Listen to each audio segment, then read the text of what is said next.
Good evening. Good evening. How you doing? This is Coach Carvel Bailey, and I want to welcome you to another episode of Life and Basketball. What we do on this show is we talk about how both the game of basketball as well as life are synergistic and how they both go hand in hand and play so much into one another. And so what we do here on this show is we bring athletes, former athletes, coaches, former coaches, and people that have been instrumental to the game of basketball, and we let them share their story of how a little orange ball helped change and oftentimes save their lives. So again, my name is Coach Carvel Bailey. The show is being brought to you by Bless the Ball Skill Development Academy, where we help parents of unrecruited or under-recruited student athletes save money on college by helping transform their athlete and being able to find them the right school and the right fit for them. Now, my guest on the show tonight, he's no stranger to the show, has been on the show before. And it's definitely fun whenever we get together, whenever we conversate, because he's a young developing man with an old man spirit, with an old man soul.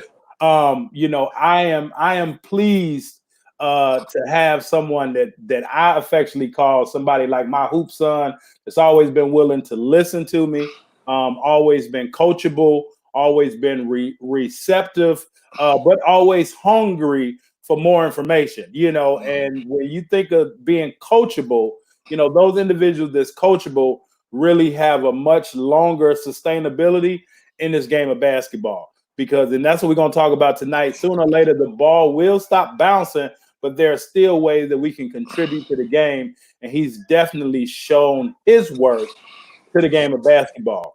A former All-American on the court, a great businessman off the court. This is somebody that I love to brag on.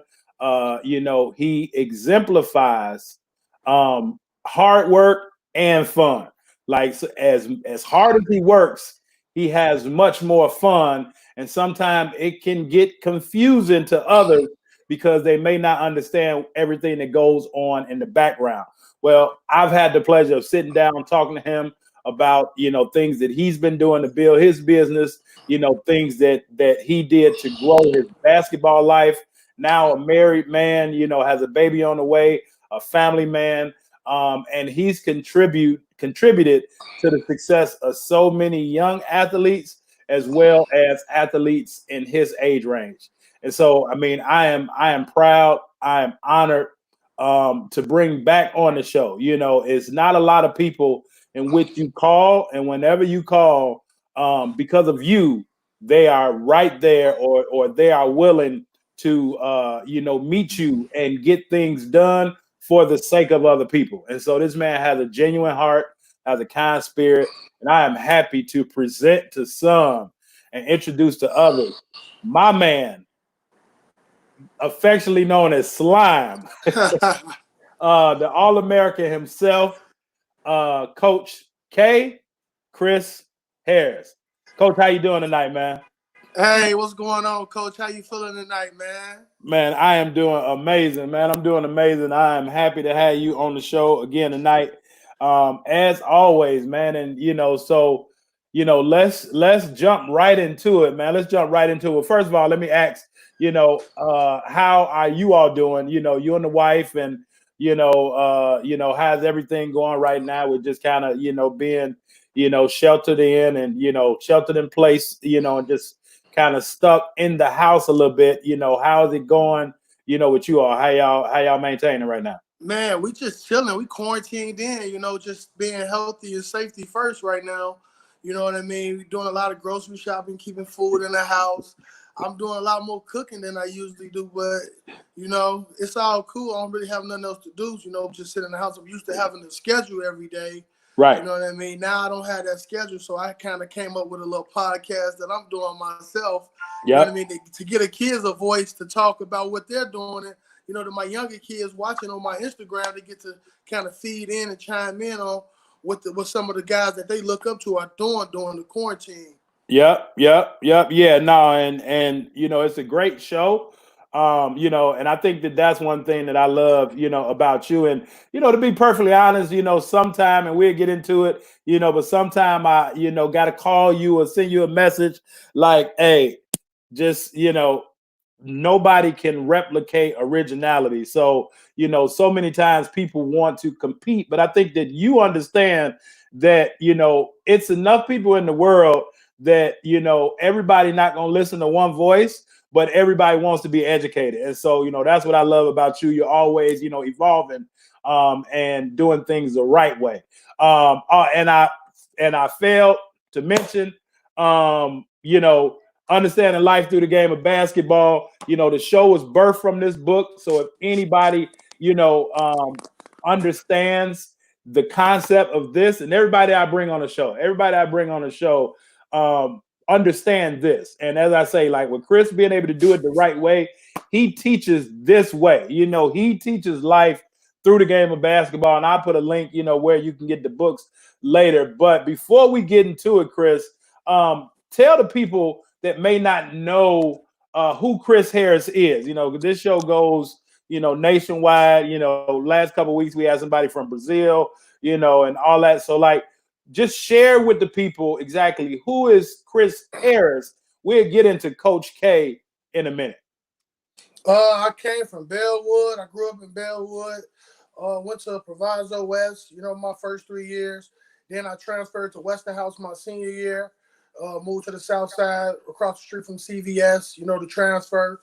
And, I'm just a humble kid. You know what I mean? I come from a good background. My mom, you know what I mean? My stepdad, they all played a big part of my life. I played sports at an early age. I started playing sports young, got there in Bellwood. We moved out there just, for a better life, kind of. Then I kind of got into coaching. Absolutely. Okay. Yeah. That's great, man. And so now, I always like to start with the foundation because people may know of people, may think that they know, but a lot of times, well, most times, the foundation is what drives every human being. They always revert back to the foundation. So as you said, growing up in Bellwood, prior to moving and transferring and everything, but everything really started right there in Bellwood. So can you talk about, man, how growing up, in the woods, as they call it, can you just talk about how that developed you into the person that we now see today? I mean, the woods was good for me, man. You know what I mean? It was a lot of people who helped impact me out there in Bellwood. You know what I mean? It was different a little bit from the city. Yeah. I mean, it's probably the same now. But back when I was growing up, there's a lot of people, a lot of community, the neighborhood was kind of behind you when you were an athlete. They talked to you different. They treated you different. Even when you went to school, it was different, just by being an athlete. You know what I mean? And then I tell a lot of kids these days, you got to give yourself something to do or you'll get distracted and you'll get lost. You'll get lost out here in life because there's so many kids, man, just, gambling in the streets. You know what I mean? Trying to be the next dope boy, whatever the case is. When there's so many different avenues with going to school, getting the education, you know what I mean? The sky's the limit for our young black brothers. You know what I mean? Absolutely. Yeah. No, I love that. And I mean, things are changed, things have changed, but as you said, and I don't want people to miss it, but there was a point in time where, athletes were exempt, and, even the people that was in the streets, really cared about the athletes and almost to a point to where, those people that was out in the streets, when they saw something in you and like you were off limits, like if you was doing something that you wasn't supposed to do, those would be the ones that would be most upset, because they like, look, this not you, don't get involved in whatever it is that we doing or hanging out. And, to your second point, as you said, young people got to have something to do or they're going to get distracted. But it's more magnified now because at least and I know when I grew up, and probably still when you grew up, out there, it's like, okay, if Kris, if you doing something, if you cutting school or doing something you ain't supposed to do as an athlete, like, we gonna get in your butt because we see something in you. So, can you talk about, that, like, if that was still going on when you was coming up, or just how the neighborhood had your back? I mean, everybody was watching you. Mm. You know what I'm saying? Yeah. Like, no matter where you was at, if you was at the grocery store, you was on the block, you was at your friend's house, they watching you. You know what I mean? So you couldn't do too much and get away with it without somebody disciplining you. You know what I mean? And that kind of helped me as I got older. You know what I mean? Yeah. Those values, those discipline, the structure. You know what I mean? That some of the people I grew up around taught me. You know what I mean? Like, I can go to my friend's house. If I did something wrong at my friend's house, his mom was gonna whoop me. Yeah. I go back home, I get another whooping from my mama. You know, it was a time I was scared of my mom. I was scared of my mom for like 9-10 years, man. I was literally scared of my mom. You know, she was a beast. She was a beast like that. You know what I mean? Yeah, no, man, ain't nothing wrong with that, man. And I've met your mom. I've talked to her. Wonderful lady, but she don't play. And ain't nothing wrong with being scared of moms. And I think that and actually to that point, so it won't fly over people's head. But like, nowadays, most youth aren't scared of their parents because so many parents want to be friends. Does that make sense? And so where our parents can be friendly with us, but our parents aren't supposed to be our friends. And so as you said, just you understood value, you understood structure, and you understood discipline. And so, like, those three things are key in basketball and in life, because if especially as coaches, we always tell our athletes, if you don't value the basketball, then you can't play. You're just giving it up. But in the same token, if you can't run a play, which is a structure, like, this ain't Coach P and we running pairs, right? I mean, if you can't think and have that discipline, which is the third thing you said, to be able to maintain that structure, then nothing works. Not basketball, not life, none of that. And so I think that is a great point and serve well for you at a young age. So moving on, man, and I do want to say, and I did fail to mention, but at the time of this show, May 5th, 2020, we did lose, a legendary Chicago coach, on this afternoon or this morning. I'm not quite sure, Coach Sonny Landon Cox. And so, from my family, the Bailey family, and Bless the Ball Skill Development, and the Harris family, and Splash, as athletics, we definitely want to send our condolences to the Cox family. If you are anything, call yourself a coach or a mentor, if you didn't study or pull or try to emulate something that Coach Cox did, along his career path, then you probably wasn't serious about what you were doing, from a coach. So, I just want to, definitely send out, our condolences to the Cox family, because, Coach Cox, was a great one, man. And, a lot of people don't know he was a saxophonist, Kris. He was, got record deals and the whole nine. And so, and, we're going to talk about that, but he understood business. And, basketball is a business. So, but I just want to, take my hat off and, send our condolences to Coach Cox on that. Now, I did have a guest, and, I want to get into this right away, because I had a guest, man, another legendary coach, Coach Kris Head, and Coach was on, and, you was watching the show, you plug in all the time. And that's another thing that we'll get into, just your hunger for just personal and professional development. And that's what this show is, just a big professional and personal development show. We just so happen to talk about basketball, and life. But when Coach Head was talking about, the move that he made from Western House to Proviso West. I'm guessing that it was like crisscross because you was like, man, mess my senior year up. So, can you get into, and I know how much love you got, for Coach Head. But can you tell us, give us the background between your freshman and junior year at Proviso West and what it was like to play in the Proviso West Christmas tournament? And then what made you decide at that point to then transfer to the Red West to a juggernaut with Western House? So I'm gonna just tap into my freshman year. I had 4 high school coaches my whole career. So a lot of people don't know that. I had 4 different coaches my whole 4 years of high school. So it was hard to actually get a system anywhere because every year I had a different coach. Yeah. So my freshman year I played varsity with Coach Mark Snyder. They brought me up, as a freshman. You know what I mean? We ended up losing to Proviso East and D Brown and Shannon Brown when they were loaded. I was just happy to be out there, you know what I mean? Get some shots up, get a feel for the game. And then my sophomore year, we got Coach Kris Head who come in. And, he comes in with a whole different type of style of basketball, whole different type of style of life, like for real, you know what I mean? Yeah. And, Kris took me and Joe under his wings, you know what I mean? He found 2 dogs. He was like, you know what? I'm going to turn these 2 kids out, and I'm going to push my program. Right.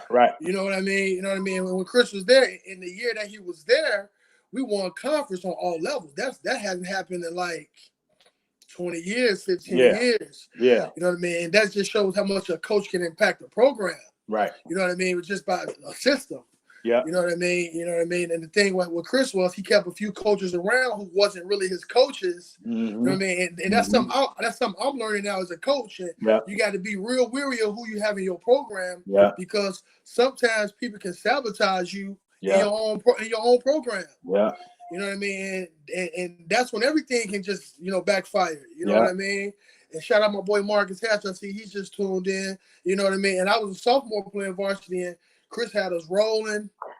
You know what I mean? Allegations came up. Things happened. Yeah. Kris got fired. Yeah. You know what I mean? And then that changed everything because I had a lot of offers, man. I had a lot of looks coming from big time schools. It was getting there. Right. It was getting there, you know what I mean? And then by him getting fired, you know what I mean? I end up staying another year, my junior year with Coach Miller. You know what I'm saying? Almost, you know what I mean? Not a great year. And then after my junior year, I said, you know what? We were at Moody Bible, and Coach Henry Cotton and Coach Charles Tabb saw me and Joe at Moody Bible, and they was just like, we got to make this happen.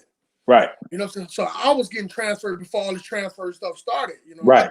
I've been involved in that, being investigated, people coming to your house, people watching me because Coach Miller wouldn't sign off on the transfer. So I actually missed 4 or 5 games at Western House before I even played. Okay. You understand? A lot of people don't know that. Yeah. You know what I mean? So once I finally got active, it was lit, man. You know what I'm saying? Going to play in the Red West, Q deal. People were saying I wasn't going to start, all of this. It was good for my ego because I wanted to show that I can play in the Red West. Kris had got us ready for this, going to nationals, playing.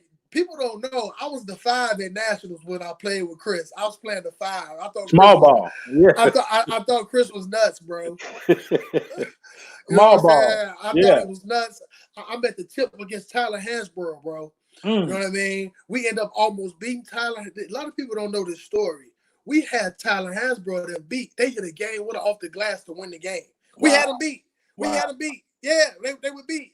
You know what I mean? And Kris was pissed because we was this close. Yeah. You know what I'm saying? And then, Kris just gave players confidence, man. By him taking guards down to a big circuit like this in Orlando, in Vegas. Yeah. You know what I mean? In Orlando, it just was nuts to me. You know what I mean? And it just showed me, man, when a coach builds confidence in players, how much it can impact a player on the court. You know what I mean? I thought I was good, Carvel, but I really wasn't that good. Right. And so Kris pushed me and showed me, man, you can play harder than this. Yeah. You can do more. You ain't did nothing. You know what I mean? And it gave me that edge that I needed to play in the Red West. Right.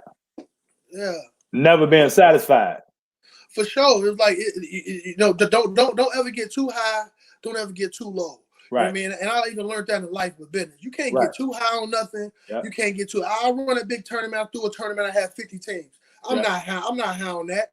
I can do more. You know what I'm saying? I'm doing that for the love of it. You know what I mean? I got 9 splash teams. I'm not happy about that. I'm not content with that. I want 15, 20. You know what I mean? I'm trying to impact as many as people as I can. So Kris just gave us that edge, man. You know what I mean? That we can beat anybody almost. We can beat anybody. Right.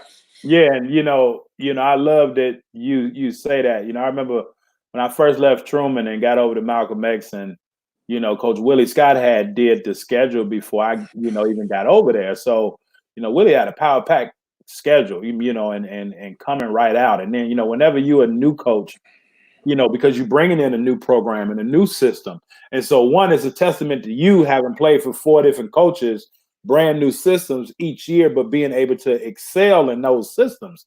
But so our first game was against Highland. Like, they was ranked like number 7, I think, in the country, like first game of the year, and they come to us.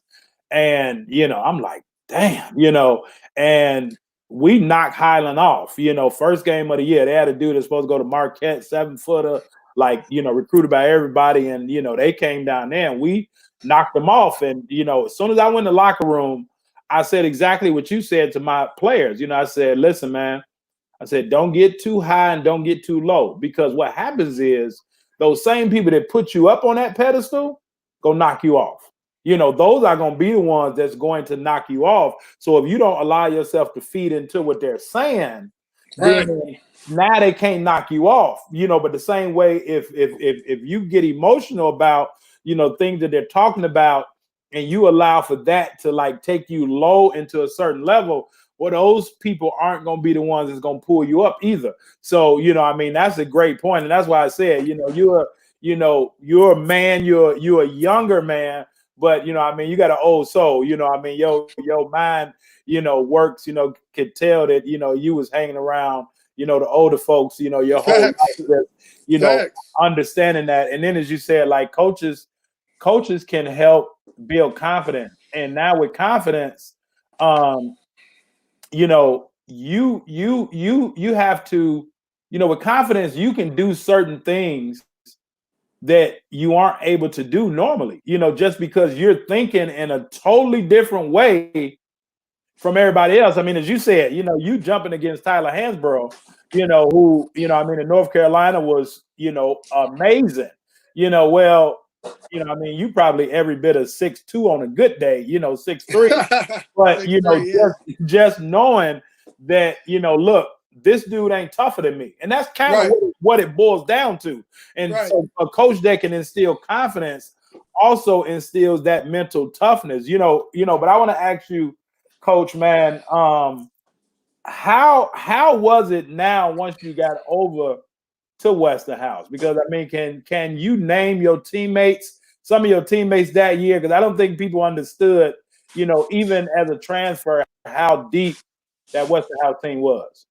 When I came over, we had the best big man in the Chicago Public League, DeAndre Thomas. Right. So it was no question whether I was coming or not. You know what I mean? We had Corey Caston playing the point guard position. We had Deontay Lewis, a backup point guard. Jimmy Hill. We had the Crosby twins, who lockdown defenders, can knock down shots. Marquise Johnson transferred with us from West 2. He was helping playing the 4. And then we had Joe Ballard, myself. We were loaded. We loaded. We went 28-4. We only lost out of town. We only lost when we went out of town. So, you know what I mean? We never lost at home. We didn't lose too much in the city, you know what I mean? And we were a tough team, you know what I mean? Transferring from West to Westerhouse, that environment was a lot different for me. Yeah. You know what I mean? It was kind of a hostile environment every game. You know what I mean? A lot of riffraff. You know what I mean? Sometimes you got to fight your way out of there. Right. If you had to. You know what I mean? If that's what it took to get out of there, you know what I mean? Especially after a win, you know what I mean? Because it's just, you never know in the Red West, man. And it was a fast-paced game, a lot of trapping, a lot of trapping the whole game. The whole game, you got to think. Yeah. You know what I mean? Because it's pressure the whole game. It's not like the suburbs where you can run your sets, run your plays, and X's and O's. No, man. It's a fast-paced game on both ends. So you either going to take the pressure or you not. Right. So now, how did you keep your composure with that? You know, I mean, because as you said, you know, hostile environment, and at that point, y'all getting everybody's best game every night. You know, like I mean, there's no off nights because everybody that want to, you know, everybody that y'all play want to beat y'all. So, you know, how did you stay focused with, you know, playing in that type of environment and not really losing your head, so to speak? Well, the thing was, man, you gotta have character. I You know love what I that word. mean? You gotta have character. You know what I mean? Being a first class guy, I always wanted to be remembered, even when I was in high school, as a kid who was coachable. You know what I'm saying? And a kid with character in class. You know what I mean? Yeah, And I always, you know, I never got too big for the moment.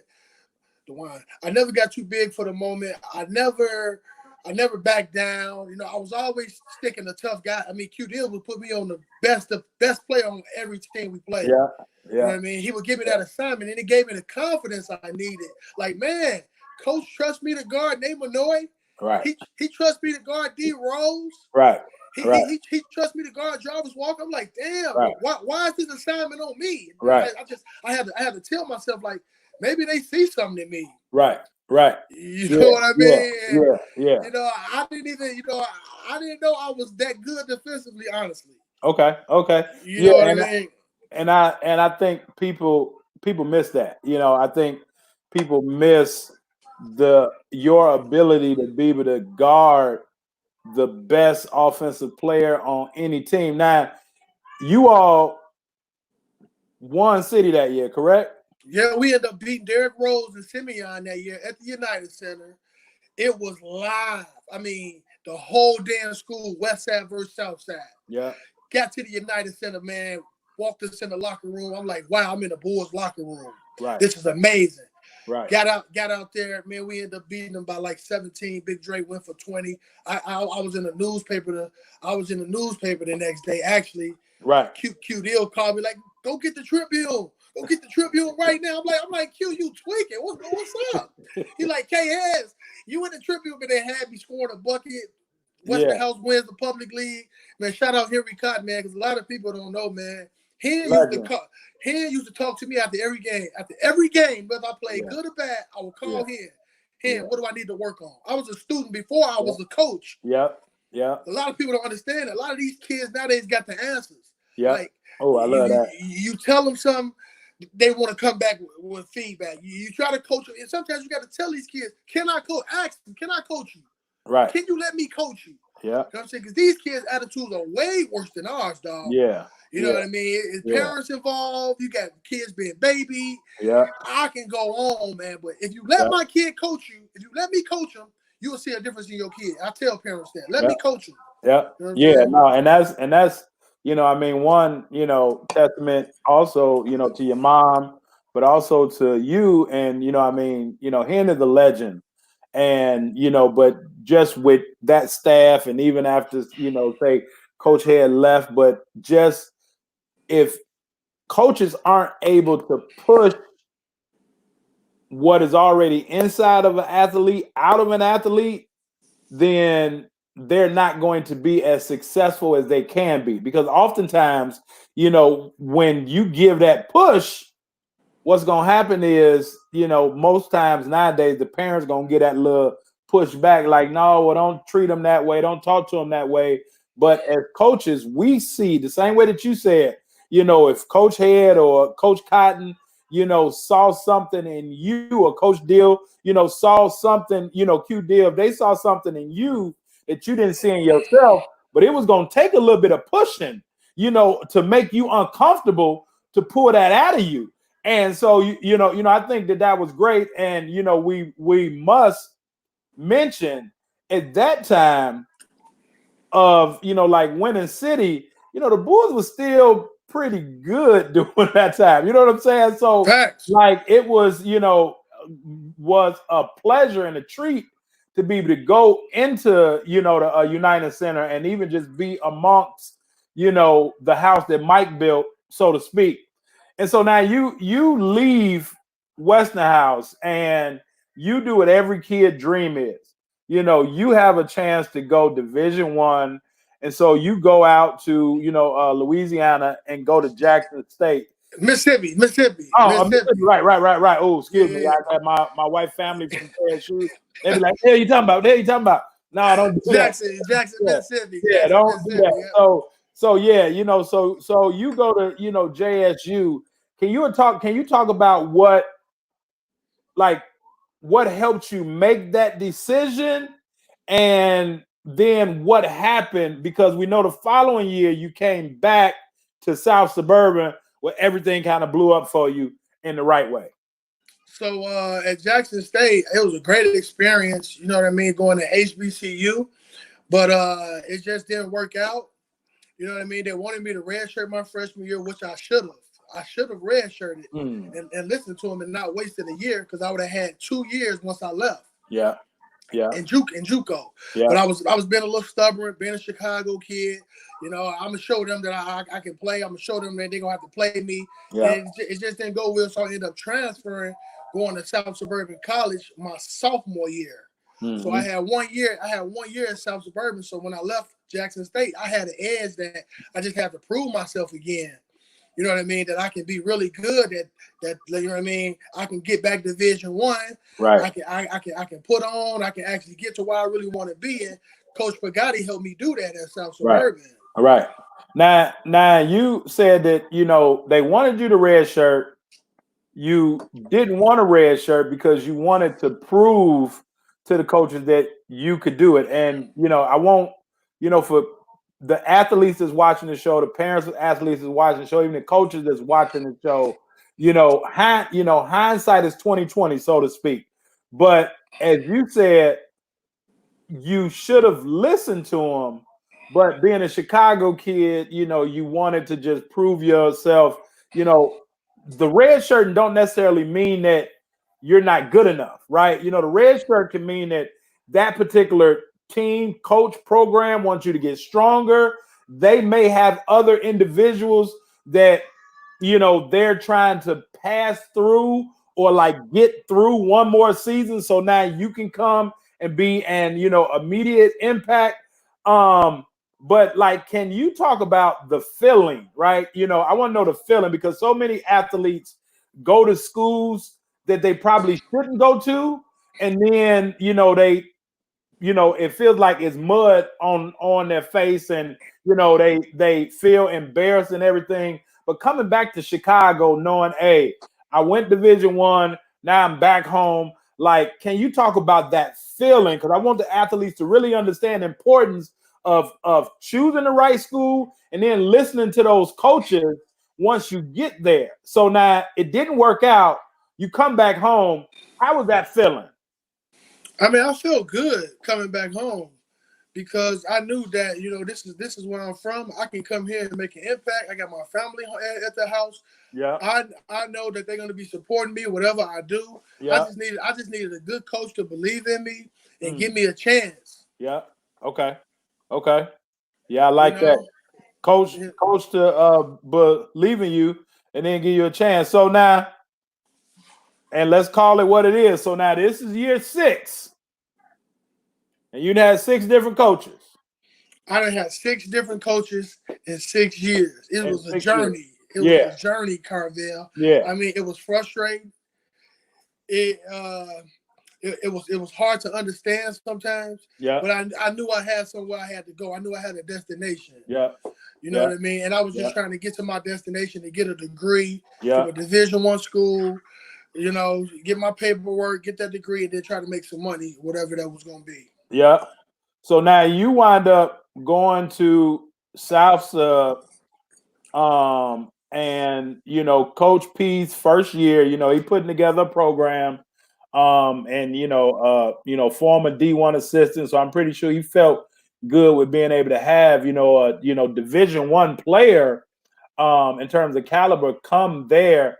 So now, can you talk about that year there? Because you all was able to do some amazing things. You all went to nationals. You was All-American. So you kind of got the fruits of your labor, right? And that's why I said, and this is 6 years, 6 different coaches, And now that 6th year, 6 different coaches, things kind of take off. You know, it's almost like a bamboo tree. You know, they say it takes 5 years to plant, but then once it plant, like it shoot up, right? Like 30 days. So, you know, can you talk about that experience of now, you know, now you out in the south suburbs instead of west suburbs, back home, you know, family able to come to the games and everything. But can you just talk about that experience? Because I know that y'all was live that year. I mean, Coach P actually showed me how do you prepare guys. You know, I love that. He ran the program like a Division I program. Yeah.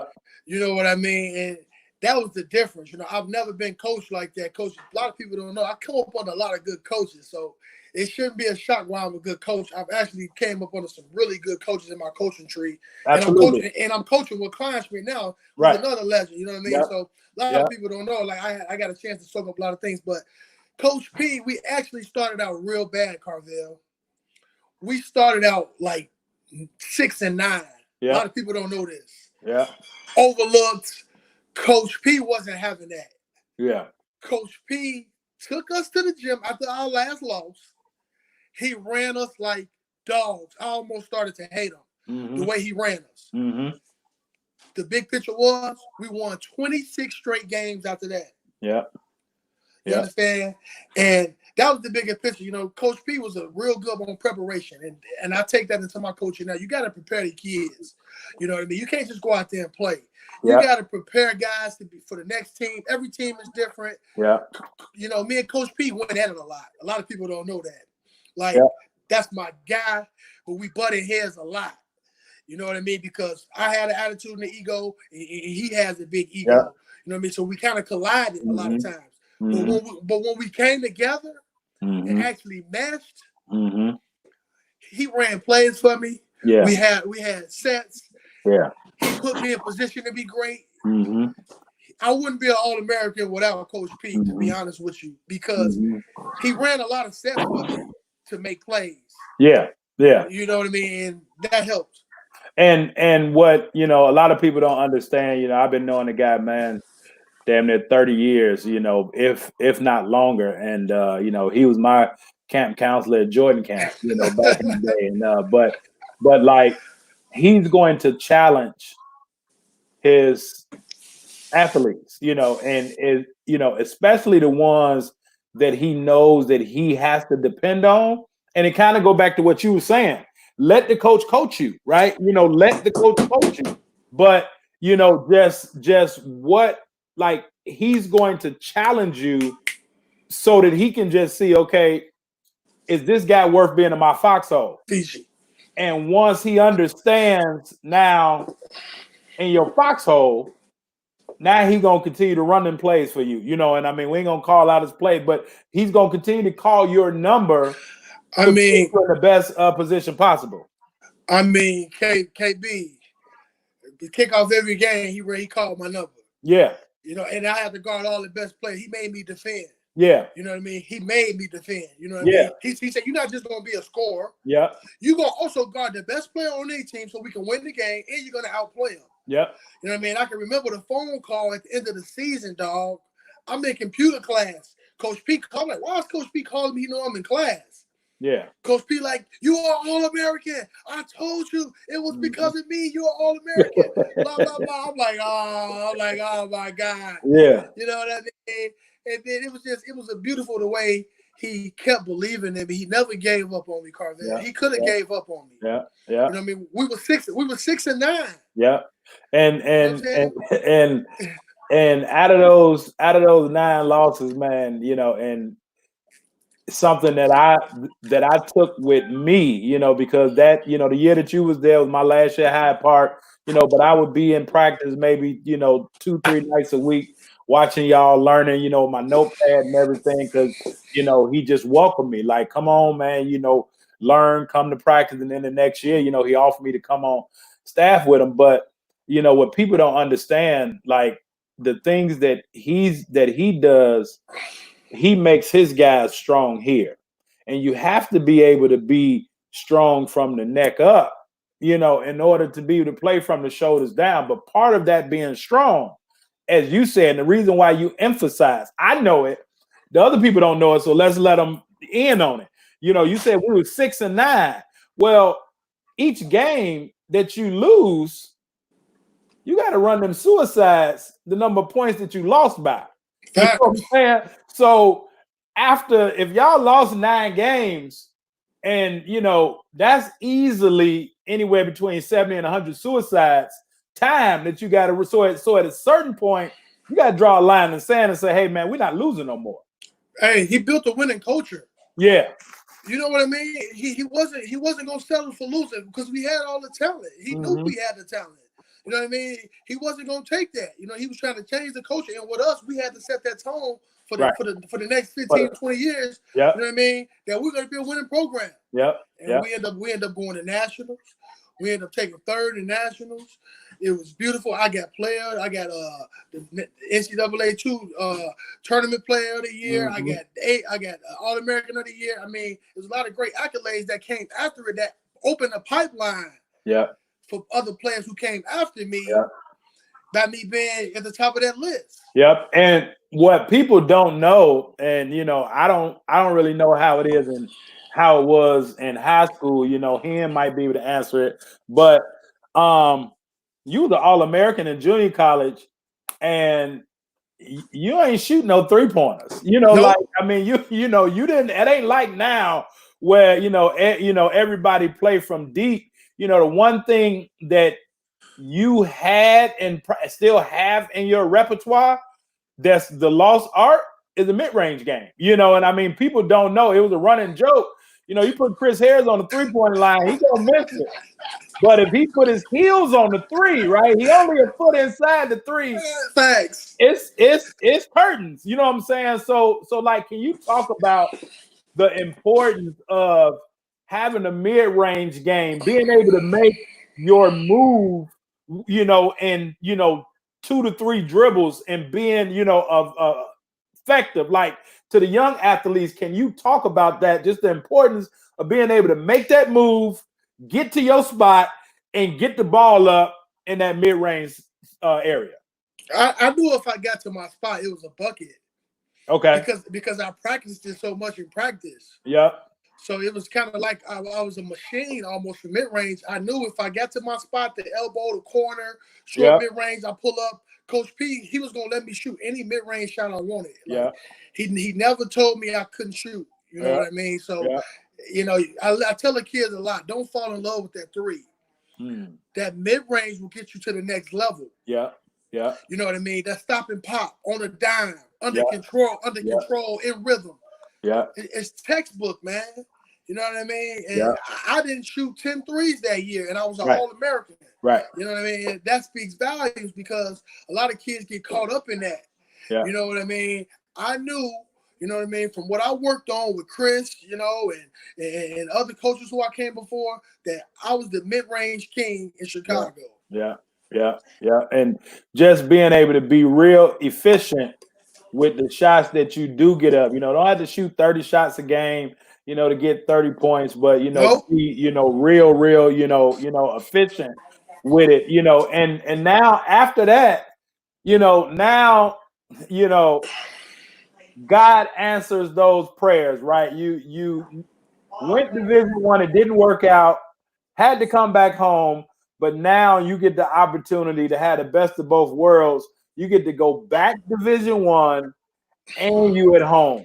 So talk about now, playing at UIC, playing for, what some arguably call, one of the greatest recruiters in, college basketball history. But, just being able to go to UIC, playing, for Coach Collins.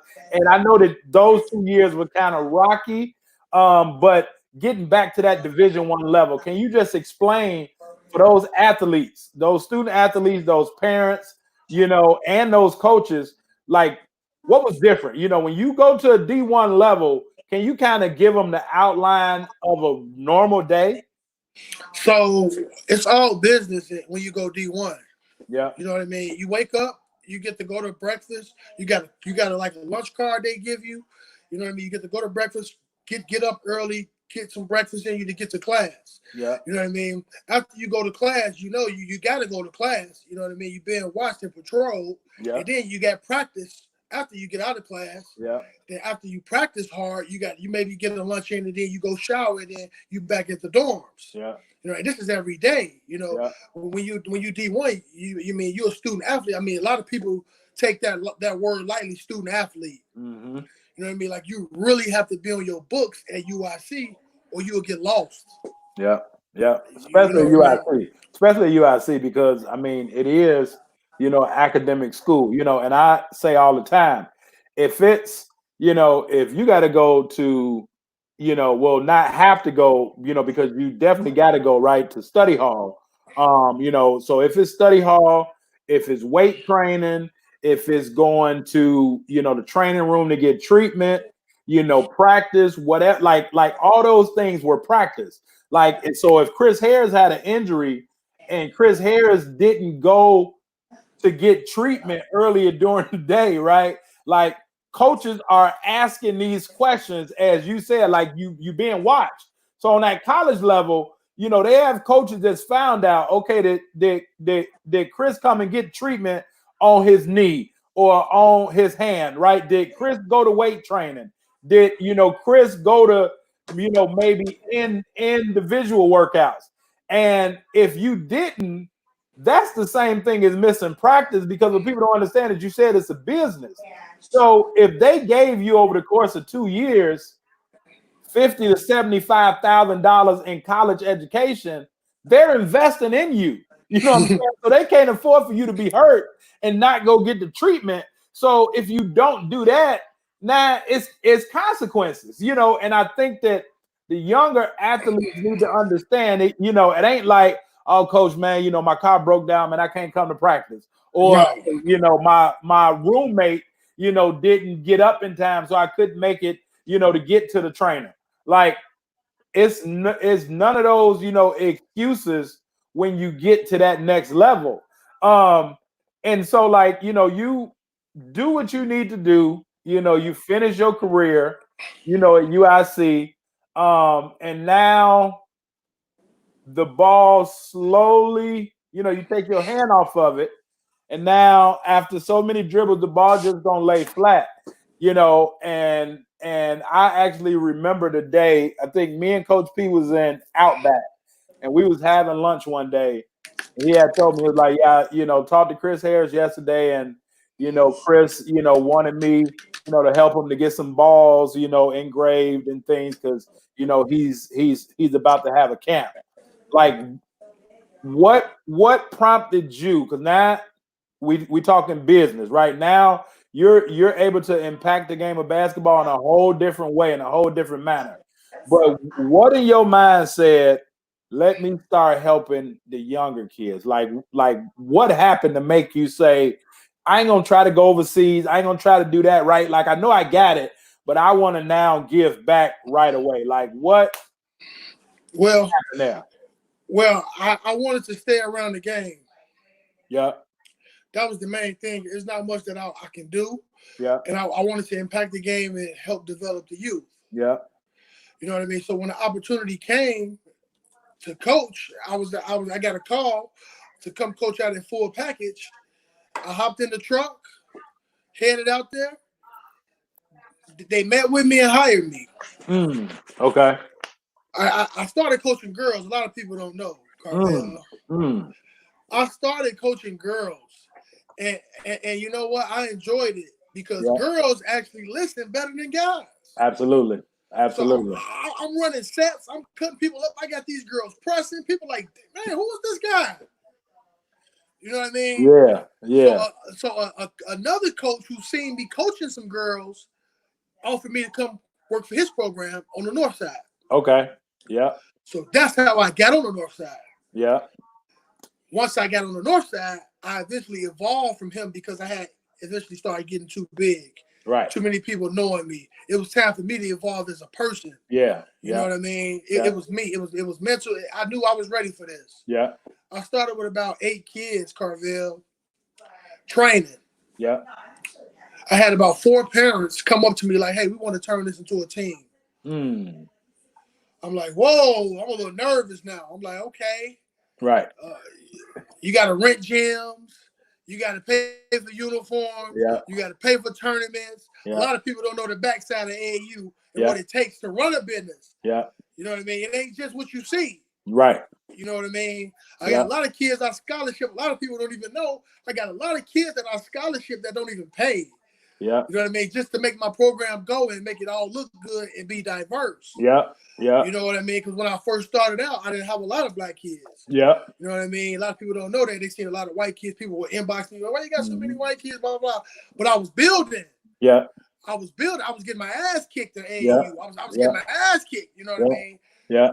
As I grew, I had about my third year, about 50 kids now. Yeah.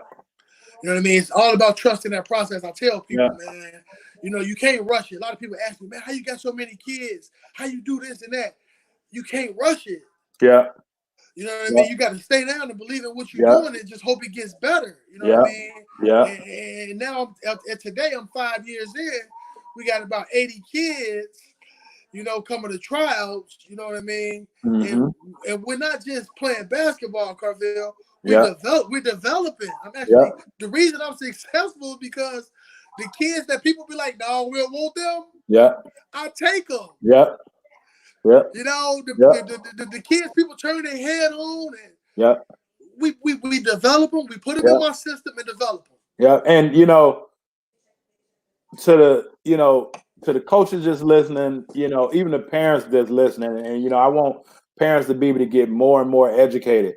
But it's a difference in, you know, a coach and a teacher, right? And you know, and then those that, you know, just strictly call themselves trainers, right? Like, so it's three different paths, right? You got a trainer, you got a coach, you know, you got a teacher. But now the difference is the coach can take nominal ability and be able to bring the best out of it, right? Those, you know, well, those teachers can do that. They can take the average athlete and push them into something different. The coaches, right?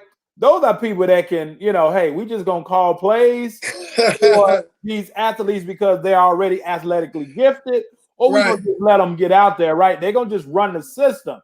But that teacher has to build that foundation. They have to teach, you know, and you know, the trainer, the person who just called themselves a trainer, is just really showing somebody how to do different moves and different drills, kind of getting their body physically ready for whatever is coming next. But I want to go back for a minute because we was at UIC in the VIP area on alumni day, you know, and I don't know if you remember this, but you know, in the midst of eating pizza and drinking beer, you know, me and you went over to the side and I asked you, you know, I was like, Kris, man, like talk to me, tell me how you feel, because you was getting a lot of flack. You know, people, man, he's selling out, man, he only working with, you know, them, you know, with, you know, the white people up north. He ain't coming back to the hood and taking care of his people. And you told me at that time, you was like, Carvel, man, you like literally, like I'm not winning with my people because I'm scholarshiping a lot of them, but in building the business, I have to get myself to where the capital is big enough to where now you can go back and say offer more scholarships. But I want you to talk about two things. You know, the heat you was taking, how that made you feel, just, you know, somebody from Bellwood, on, you know, the west side, the Red West, you know, to feel like, you know, people, man, he a sellout and, you know, this and that. But also talk about how as Black and brown folks, we abuse the word free. And like free is a crutch. So like can you talk about how it made you feel and why like that word free is really a crutch? Well, you know, to be honest, when I heard people saying that, it kind of gave me a drive. Okay. You know what I mean? Because Yeah. I knew where I was trying to go with my program. Yeah. And I was gonna take some flack sometimes. You know what I mean? I am on the north side. I am in Lincoln Square. I am in a predominantly white neighborhood. I mean, but I'm a black man. Right. Who I'm a people person. I don't look at color. Right. You know what I mean? And I knew if I stayed true to what I was trying to do, it would all play out. You know what I mean? Yeah. Because I tell a lot of people when you go into business, I don't care what business you in. Yeah. Location is everything. Everything. You know, a lot of people misconstrue that. Yeah. You know, the location can make or break you sometimes in business. Yeah. Absolutely. You know what I mean? And you know what I mean? Now I'm at the point where I can scholarship 6 or 7 kids off of what I make off other kids. Yeah. You know what I mean? That's what it's about, helping unfortunate families. I mean, that's what I'm all about, man. You know what I'm saying? I don't get into, I don't like toot my own horn. I don't like talking about what I do. That ain't what I'm in it for. Right. But you know what I mean? I scholarship 6, 7, 8 kids, friends that I know, family that I know, just to keep kids off the streets. Yeah. Yeah. You know, keep kids. You know what I mean? I want to keep kids off the streets. You know, free is sometimes prison. That's true. Absolutely. That's true, Henry. Yeah. You know what I mean? Because sometimes people take advantage of that. Yeah. You know what I mean? They don't pay nothing. They don't show up on time. Yeah. They come in late. You know what I mean? Oh, I'm free. I don't got to show up on time. Yeah. You know what I mean? And our people sometimes take advantage. Yeah. You know what I mean? Of free. Free. Yeah. Yeah. You know what I mean? And you know, it pains me because free is thrown around so much to where when somebody in business, right, like you or I now, you know, because it costs to run a business, and you know, you're in business to solve a problem, right, to help somebody in need, but you also want to make a profit, right? That's part of being in a business. So, you know, but then, you know, when you mention something about fees or investments, now you the bad guy because it's just so natural and normal to be free. But going back to what you were saying about, you know, the things that you learned early and the things that your mom instilled in you was value, structure, and discipline. Well, you know, what we say a lot of times, you know, you got to have some skin in the game, right? You know, the same way if, you know, you got to be a student athlete too. If you ain't getting no grades, you're not going to really appreciate being able to play, right? So like you got to have some skin in the game to be a good athlete. If you don't want to pay or invest into yourself, your athlete, your players, right? And from a business standpoint, you know, if you paying for tournaments, and we'll get into all that later, but you're investing into your program, into these people, to these kids, into these families. So you got some skin in the game. So you're not going to just show up late. You know, you're going to value the time spent that it takes to build it. You know, you're going to have some discipline. And so, you know, I wanted you to talk about that because, you know, I wanted to set that record straight on just, you know, the way that, you know, people was trying to, you know, play judge and jury on the streets, on the internet, you know, and not really understanding who you are as a person, what you were trying to do. And then also to just talk about that whole, you know, free thing. So, you know, you know, get going. And, you know, me as a ref, you know, and I always, you know, talk about it. I watch programs, and a lot of families are out here getting cheated. You know, they out here getting cheated. They out here getting robbed because they aren't being developed, right? They aren't being taught the right way. So I was going through my, and hold on, I'm gonna let you see this for a minute. So let me share my screen with you. So I was going through my Facebook feed this morning, right? And I came across this May 5th, 2018. It's 2 years ago, right? Wow. First game of the day for me, and I draw Chris Harrison splash, right? Wow. And so, like, you know, these, you know, you see Coach K in the background. You got, you know, so you got kids of all ethnicities, you know, like literally doing it. And when I saw it this morning, I was like, damn, like it, you know, just to see the evolution of you, with these kids because they're gonna play hard, they're gonna play as a team, and I mean, you do have uniforms, but they ain't the best uniforms. But I mean, at the end of the day, how they play is more important than what they got on. So can you talk? And man, I remember, like you call timeout, a kid hit a shot, you call timeout, and you high fiving them, and everybody hollering splash, and like, can you talk about just the feeling of seeing the smile on a kid's face by being able to do something that they really didn't think they could do? Because I mean, again, if we go back to that picture, and this 2 years ago, you ain't really, in this year 5, you ain't really have a lot of studs you building, but Right. I mean, you had kids that play hard and they work together. So can you just talk about that? I mean, that's the biggest thing for me as a coach and a program director, owner, Yeah. to see a kid who was like a C-level kid Yeah. build some confidence, Mm-hmm. start to enjoy the game, and get better. You actually see them get better in games from practicing in games. Yeah. You know what I mean? I'd rather see a kid who's not that good get better than a kid who's really good and take off. To be between me and you, if you want to talk about developing, building a kid, because a lot of these kids can be really good, but they haven't been coached and developed. Yeah. Nobody gave them a chance because a lot of coaches want kids who can just play to come on in. Yeah. You know what I mean? You know the programs. I'm a part of some of them. Yeah. You know what I mean? They want you to just have game. If you ain't got game, it's tough on you. Yeah. I'm gonna give it to you on the wrong. I'm gonna give it to you on the wrong. You know what I mean? It's politics, man. Yeah. It's politics. I'm gonna speak on it, KP. Yeah. I'm not gonna hold back on Yeah. it. Yeah. It's politics. If you ain't one of them names in the chatter box that we talking about or being brought up on, you got to work harder than everybody. Everybody. Yeah. And I tell my kids that, you know what I mean? Try to make a high school team. Let that be your goal. Yeah. Yeah. Don't worry about accolades and being better than this and being this good. You play splash to try to make a high school team. Yeah. Yeah. That's an accomplishment. Yeah. You're a part of a brotherhood. Yeah. You're a part of something. You're on a schedule. Yeah. It'll change your life. You know what I mean? It ain't always about being a superstar. Yeah. Be a good person. Absolutely. It takes you further in life. Yeah. After basketball. Yeah.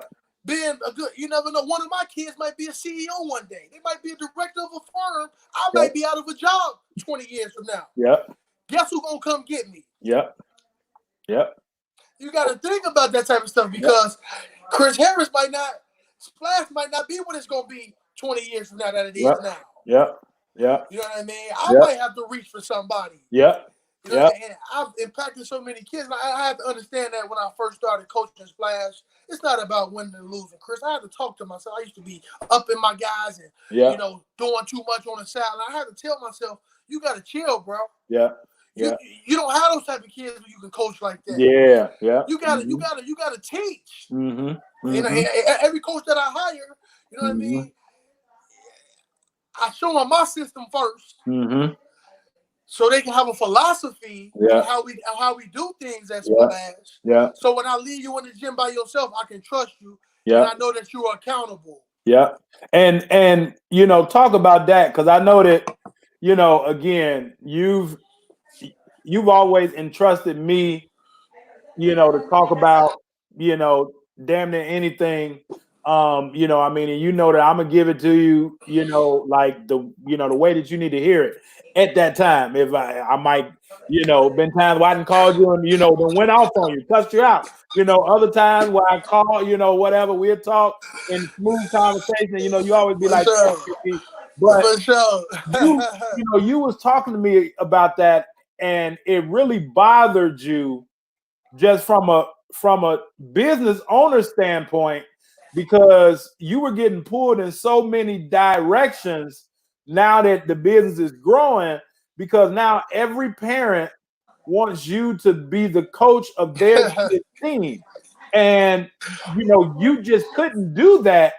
But also, like, can you talk about the hardest part is being able to duplicate yourself, but as leaders, we have to duplicate ourselves kind of through the leaders that we're building. You know what I'm saying? Like everybody is not going to be you. And I think that that's just, talking about, and I want you to kind of get into it. It doesn't make the people that has been part of your program or still part of your program bad people, but you wanted to teach them to have their own identity. But also, like, we ain't teaching the kids on on the west side or the south side or in the inner cities. It's a certain way that we have to teach these individuals because they seeing it differently. So, like, can you talk about that? Because I know that bothered you for a minute. Because and now as a business owner, sometimes you got to hire and fire too. And that's the other side that people don't want to really talk about. Because, man, that's my boy, that's my buddy. I don't really want to get rid of him. But if it's not good for business, you got to do what's good for business. Like I tell people, it's not for everybody, Carvel. Yep. Yep. You being watched every day. Yep. They waiting on you to do something crazy. Yep. How we carry ourselves reflects me. Yep. Because at the end of the day, when there's a big problem, a coach snaps out, does something crazy, guess who they gonna call? Yep. Me. Guess who takes the hit? Me. I had a coach I hired. Great guy, man. His kid played with me, helped save my program, man. No lie. But he just wasn't a great coach for the business because his temperament was bad. Yep. Not that he used foul language, his temperament, his delivery was bad with the kids. I mean, you coaching 6th grade kids, you can't be out here raising your voice that hard and yelling and screaming like you their dad. You got to know how to deal with people to run a business. You know what I mean? It ain't about winning and losing all the time. Nope. It's about your character. Yep. How are you developing this kid as a player? Yep. You know what I mean? When it's going bad, when it's going good, how are you carrying yourself? Because I'm the ultimate leader. Right. And, a lot of the parents like to say, Coach, can you coach all the teams? The business has grown. There's no way I can coach all the teams. Right. So I got to find the best coaches who can implement themselves like me, not be me. Don't try to be me. Right. Right. Be yourself. Right. Be yourself, but just stay under control at all times because you got to know where we at. Yeah. And how we being watched, man. Yeah. You know what I mean? It's just understanding life. Yeah. You know what I mean? And it takes time, Carvel. Yeah. I hired 3-4 coaches I shouldn't have hired.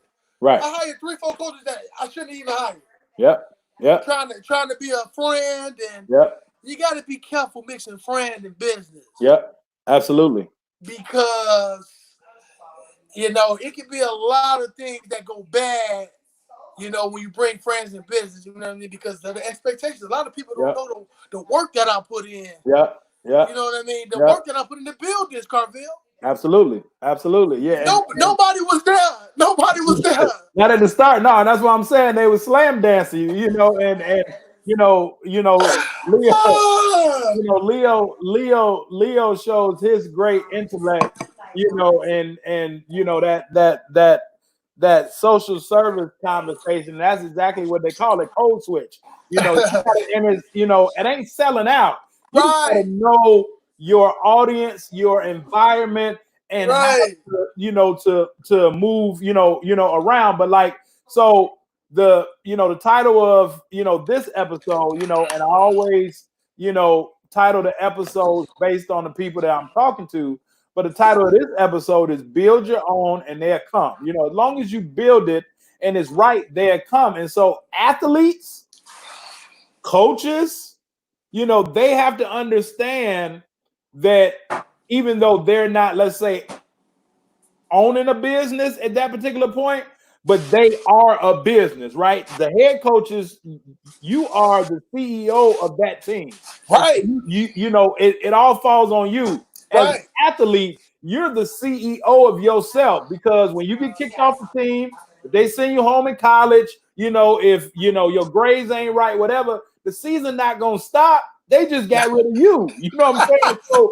So like, you didn't do what you were supposed to do. So, and I think that when athletes can understand that they are their own brand, even on a lower level, it don't mean like, hey, you got to give me something. But as you said, everybody is watching. And so guess what? And I knew that we were going to talk about the whole building a business. And even though, I'm a business owner, but as a coach, I understood that each team, I was the face of that program, just like with a business. So now watch this. we spend $300 maybe tops on some shooting shirts when I was at Malcolm X, and they came back like this, right? I said, man, that's not how you spell Malcolm. You know what I'm saying? You see it, Kris? You know, wait, look. So now when the AD opened the box, like, man, what the hell is this? You know what I'm saying, man? Who you dealing with? It's only one school in the country, college named Malcolm X. And the people you're dealing with can't spell it right. You know what I'm saying? So it all fell on me, but and as Leo said, I didn't know how to code switch, wind up, I could have went off. I could have had a bad demeanor. But again, I'm the face of the program. Do I want people like, man, that coach is nuts, he crazy, he don't know how to conduct business? But I also don't want, the people that's over me, like, he can't conduct business. So, we wind up getting the shirts printed right, but what the school did was, hey, man, you take all 50 of these for yourself. We can't do nothing with them. We can't wear them out. So you see what, I'm in the crib wearing it, right? So Nike, you know what I'm saying? It's fresh, but it's spelled wrong. So I'm like, okay, so we wind up getting, because I was able to have that proper communication, was able to get those shooting shirts. And then he also threw us like some jackets and some other stuff. So like, because I was able to present myself as a business, as the face, we were able to come out on top. And so, I think that's a big point, as you said, to be able to understand that, but yeah, man, the shirt is crazy, but like, so let's not get into professional development. And I'm going somewhere with this because I want to come back to Splash Athletics for a minute. But as you said, you've always been a teacher, you've always been a student, but in being in that student, you're always willing to learn. You're always looking to learn from other coaches, from other people, and I told this story when I was on your podcast, about how, I'm, in the south suburbs, I'm on the way downtown. I call you like, Kris, man, I got an extra ticket, to this coaching conference. I just, if anybody, I'm gonna call you because I know that you like learning. You was like, man, I'll be ready in 15 minutes. By the time I got to the city, you was calling me like, man, KB, where you at? Did you forget about me? You got there, like personally got Isaiah Thomas' number, doing a whole lot of networking that helped the business kind of, blow up. But you wasn't just there to snap pictures and shake hands. You were literally there taking notes, learning, and then implementing. So can you talk about the importance of just developing professionally and personally? Hey, and I probably never got a chance to really tell you. I appreciate you for giving me that opportunity, KB, man. You didn't have to do that. Yes, sir. And, right. You know what I mean? You know me as a person, so I want to just start off saying that, man. Yep. That experience changed my life. Yep. You know what I mean? Being able to talk to Zeke one-on-one like that, have a one-on-one conversation with him about things that I can do to improve my business. About things that I can do to become a better player in person. It all helped. I met Rick Carlisle. I met legends. Yeah. You know what I mean? The information that I got from that junior NBA conference, undeniable, some of the best information I've ever got in my life. Yeah. And so now the reason that I asked that is because as leaders, we have to develop personally and professionally in order to be able to deal with different things.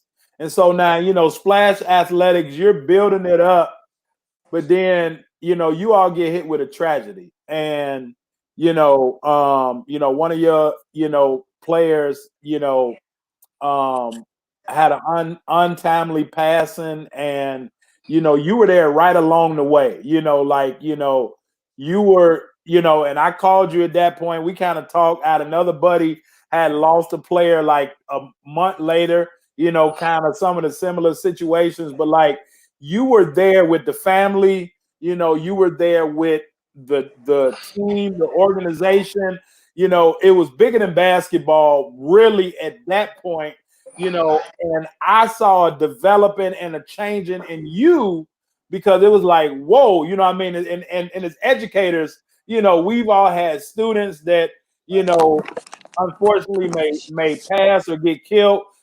As people, we lose a lot of friends. But now when you're talking about somebody that you feel like you're responsible for because you spend a lot of time, I think that you dealt with that situation well. You had a jersey frame, gave it to the family at the services, So one, I want to take my hat off to you for that. But, can you just, and if you will, just like talk about how that situation really, really grew you up from a personal standpoint, but definitely like from a coach's standpoint. Well, I understood relationships, man. Mm. You know what I mean? Relationships are everything. Right. Forget basketball. Let's throw basketball out the window. Right. You know what I mean? Right. When you spending time with these kids, right, you build trust with families because they're not gonna leave their kid with anybody. Yeah. A lot of people don't know this. I don't even have a website. Right. My majority of clientele every year comes from word of mouth. Yeah. Be a good person. Yeah. Oh, I like that. Yeah. Forget a coach. Be a good person first. Yeah. Everything else will take care of itself after that because your character is going to speak for you. Your actions, I should say. Your actions will speak for you. You know what I mean? And when I lost that kid, Gabe Dealey, rest in peace, Gabe Dealey, man, a lot of thoughts went through my head, KB, between me and you. What could I have done? Yeah. What could I have? I just seen the kid a week before that. Yeah. You know what I mean? Yeah. And it just shows you how it strengthened numbers with a community. The whole community came together. Yeah. The family couldn't believe I retired the jersey and honored him like that because he was a member of my club. Yeah. Every kid is special to me, from the best kid to the worst kid. Yeah. I sometimes pay more attention to the worst kid between me and you. Absolutely. Because they need more attention than the best kid. Yeah. You know what I mean? And it just took me to another level of entrepreneurship. And what Splash has opened the door for as far as just relationships with families. I ended up starting a hoodie line. Yeah. After that happened. Yeah. In memory of the kid. I sold 300 hoodies, Carvel. Yeah. Just off the community, knowing who I am. Yeah. Understanding the cause of it. I wouldn't tax it. I wouldn't try to make no profit off of it. Right. Me and the family came up with an idea. Yeah. To do something special for the kid in remembrance of him. Yeah. And for me to have that impact on the community, man, it kind of just spoke values to me as a person, man. Yeah. You know what I mean? Just to be able to get people to come behind me and support me. Yeah. It was real, man. It was real. Yeah. For sure. Yeah. No, that's good, man. I wanted, to mention that. And, like on the topic of relationships. And so now, you kind of hidden, your steam. And, I know Snake had mentioned it earlier, about Joe. And, as Hen said, we all know, Joe is your right-hand man. We all know that. And y'all building the program up. And, now you get ready to do, and you have been talking about it because you've been, man, I'm a do, an event, do a, something. And, y'all building up for this event. And now those relationships come back into play because now you're starting to get sponsorships from, companies, if it's, bags, if it's watches, things different than, okay, some Gatorade, some towels, you were like getting some, heavy sponsors that was giving up some good merchandise. And, that, says that they wanted to be a part of, so can you just talk about like that feeling of, you're a kid from Maywood, and now, you're able to go, to Evanston or, wherever, up north or, wherever it is. And now you're dealing with established businesses. It's like, okay, Kris, come on and, grab, these watches or these bags that's filled with all type of goodies. Like, can you talk about how that made you feel like at that point? I mean, the guy didn't know me from a can of paint. Understand that. Okay? A Caucasian guy at that. Yeah. Here's me, a black guy walking in here, just looking at some items he had. And he was curious about a shirt I had on. So a lot of people need to start wearing your brand more. And this is for people who got brands, companies. Wear your stuff. Wear your stuff, because you never know how that can open up something else. So I had my shootout shirt on, and he just was inquiring about what that shirt was I had on. And I was just telling him, like, I run tournaments, I get back to the youth, I got my own company, blah, blah, blah, but I'm on the north side. His response to me was, man, I've been looking to get into something like that. And I'm like, oh yeah, I'm thinking he's just talking. You know what I mean? Right. I talk to people all the time, who talk to talk. Yeah.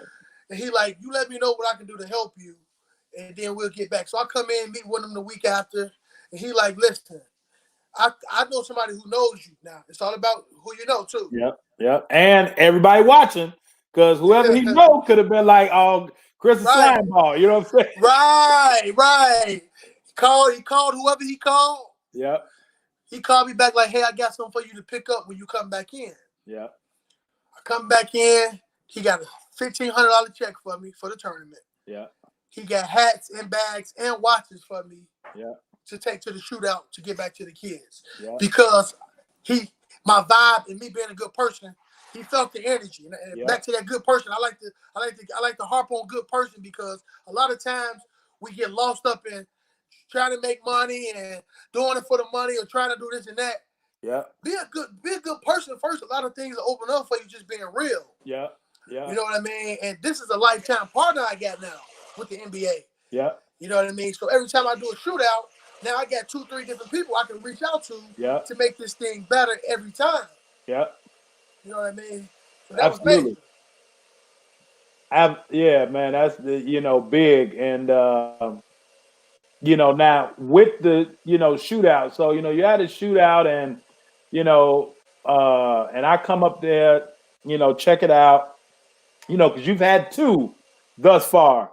But the first one, it was a tremendous success. 1, the team showed up.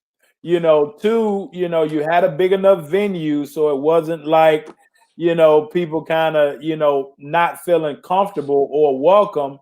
And I mean, you were working. You had your little clipboard, and I was impressed. Because I'm like, you wasn't just sitting down, right? So that people can see you. You were going around, all right, y'all on, y'all about to get ready, y'all need to start getting dressed. It flowed smooth, the referees letting them know, this or that, and I mean, you blessed me with like, hey, KB, come on, man, I set up a table for you, can sell some books, was there, and, I mean, got a chance to meet, your mom and your sisters. And, you had a great team that helped you run a great event. So, like, can you just talk about some of the things that went into, we talked about the sponsorships, but some of the things that went into making sure that event was first class? Well, it's a lot of work you do when hosting tournaments. A lot of people don't know the groundwork behind it. Yep. So I had to get a lot of helpers, you know what I mean? A lot of my family and friends and a few women in the community that helped me make the tournament everything it was. Yeah. Yeah. Let's just talk about the concession stand. Let's talk about the entry. Let's talk about where the teams are going to sit. Yeah. Everything had to be organized. The number one thing I wanted to do was make sure everything was organized. Yeah. You know what I mean? I could get good reviews, because if I got good reviews on the tournament, I knew I could do it again. Yeah. And the competition was ridiculous. I knew the tournament was lit when I had high school coaches calling me like, hey, I'm on my way. Right. Can I get in? I'm like, whoa. You know what I'm saying? I'm like, okay. It's lit, because I had like elite competition there. I brought some of my Main Street boys in. I had 6 of my splash teams in. Yeah. My splash parents were happy that we were hosting. It was right in the middle of the city, because you and I both know there's not many things in the city as far as tournaments. Yeah. So when you do something in the city, you can get about 30, 40 teams. Now, I only wanted 20 teams to start this off. I only wanted to do at least 20 teams. Right. I ended up having 45 teams. Right. Which is huge. Yeah. Which I, about myself, like, usually people partner up to do that. Right. You know what I'm saying? Right. And, you know, for me to do that with no partner kind of shows you the respect that people have for me in the community around Chicago. Right. You know what I mean? I'm young. I'm 32 years old. Right. You know what I mean? And, you know, for me to do my first tournament and turn out like that, you know what I mean? You know, it's going to cost you too. A lot of people don't understand that. You know what I'm saying? Absolutely. On that north side, it's going to cost you to run these events. I'm renting out 5 courts. You know what I mean? We're talking over $4 grand. I'm not afraid to throw the numbers out there. Right. I'm gonna throw it out there to you. Right. We're talking $4 grand. Right. You know what I mean? Between me and you, right. I broke even on it. I did it for the look of it. Right. Yep. You know, sometimes you got to take a loss or break even to get it out there, just to get your name and show that you can do it, just in case in the future. You know what I mean?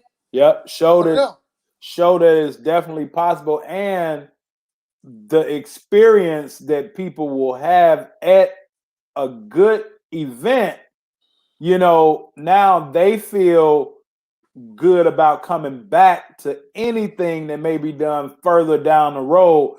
But can you talk about this picture and this dream team? I mean, I put the dream team together, man, and as you can see, it's a majority women, because women actually they stood on top of me. Yeah. They didn't let me get comfortable. Yeah. You know, it was like a machine. It was like a well-oiled machine. You know, they handled the table. I was making sure teams were on the court. I was making sure refs got paid. Yeah. I was making sure this. I was making sure that. You know what I mean? Yeah. That team, I couldn't have did it without my team. A lot of people try to do things by themselves. You need a team. Yeah. You absolutely. You know what I mean? You can't do nothing by yourself if you want to conquer. You know what I mean? So I put my mom. The reason we did the shootout was because of the lady in the middle right there, Kristen Richards. Yeah. Her husband passed away. Okay. 3 months before this. Okay. She came to me at a tournament and said, "Why aren't you doing your own tournaments?" Yeah. I looked at her like, I can't do that. Yeah. Do you know what it takes to run a tournament and get teams? Yeah. She was like, I want to do something for my husband in remembrance of him, and I think you're the person who can help me. She almost made me do it. Wow. Yeah. You know? Yeah. You know, and you know, by her having that confidence in me and pushing me to do it, Carvel, and I was hitting a lot of people up I knew in my phone. Everybody was confirming, and I had 45 teams in like 4 days. Yeah. I'm like, you know what? I'm in it for the right reason. Yeah, that's huge, man. Now, you know, while we're in the pictures, I just want to go through a couple of them, man. Talk about one of the legends, man. Talk about one of the legends of Chicago basketball, man. Hey, listen, I'm gonna tell you the funniest story about Kerm and myself. Kris brought the right person to assist him. Okay? So Kerm, one day, I'm playing like a punk in the game, dog. I'm playing soft, Carvel. Kerm comes in the locker room. He don't hit nobody else. He looks at me. I'm sitting down, dog. He saying, "Where your heart at?" Mom hit me in the chest. Yeah. I'm like, I catch it, right? I'm like, wow. Right. I'm out here playing soft. Yeah. Man, listen. Kerm, when you talk about fundamentals, you talking about step back skills and drills. Yeah. Hey man, he the reason I'm successful as I am today, because he never gave up on me. Yeah. He pushed me. He challenged me. He challenged me, dog. There you go. I didn't have no coach come challenge me like that. You know what I mean? A lot of parents these days, they get caught up in you yelling at their kid and this and that. That's what I needed. Yeah. No, and Kerm is a teacher. So now talk about this, man. Y'all qualify for nationals. Yes, sir. All the hard work, like, pay off. So, like, tell me about this feeling here. I mean, you in it to win, Carvel. At the end of the day. Right. Been around the business 5-6 years now. You know what I mean? I just seen kids come and go. It's a revolving door. Right. You don't own no kid out here. Yeah. People need to understand that. That's a good point. I don't know who's watching. That's a great point. But I've heard people tell people don't play with Splash. I've heard people tell people, if you play with Splash, you can't play with me. Mm-hmm. I don't own any kid. Yeah. I run a system. So I can lose a play and plug him in the next day like this. Plug no and play. problem. Yeah. Because I run a system. Yeah. So and on the flip side, you got people like, hey, that's my kid. It's like, I mean, I don't think people out to steal kids, but the people that be like, it's my kid are the people that's not really in it for the kids. They're not. They don't want to say. Here's the problem. I'm not going to drop no names because I'm not going to do that on the podcast. Right. But I had somebody complain about a kid playing with me at the United Center. I had a camera guy out there posted the video. I had a kid who's coming to the ball, by the way. Yeah. Play with me in the tournament, and I had a team that he plays with tell his parents that he can't play with me. He can only play with them if he wants to get where he's trying to go. I thought that was selfish. Yeah. Because it's not like he's playing with anybody. Yeah. He's playing with a future coach that he's getting ready to play for. Right. And it's just one game. It's exposure on the United Center floor. What kid don't want to play on the United Center floor? Yeah. And these same people who told the parent that talked to me, come to my face, shake my hand, like I don't know it was them. That's the start in Chicago I'm talking about. Yeah. It's too much competition out here in Chicago. Yeah. Too many people trying to compete. I'm gonna keep it real. You can't compete with me because I'm in a whole nother lane. Yeah. Like I'm not trying to be cocky, but you know what I mean? When I heard that coach tell that parent that it rubbed, I was pissed, Carvel. Yeah, well, and I, one of them times where I called you, I'm like, hey man, like, the greatest form of flattery is imitation. Like, don't worry, just do what you do, right? And don't worry about nobody else. Now, I wanna share this picture, man, because I want you to talk about playing for this guy here, man. I mean, Tommy Klein-Smith, legend, Gordon Tech, DePaul.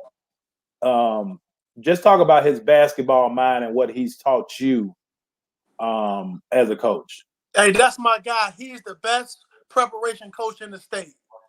Preparing kids for games. The work that he puts in to prepare our boys, man, that's why we went downstate, and that's why we got so much success. Because I just watch him, and I tell him all the time, like, a lot of people think that I want to be a head coach in high school so bad, coach. And I had to tell Tommy Clashville one day, like, you know what, coach? I see what you go through as a head coach, and a lot of the politics in this. I don't think I ever want to be a head coach. And he looked at me and was like, "Nah, you will be." Yeah. He was like, you'll figure out a way around all that, and you will be.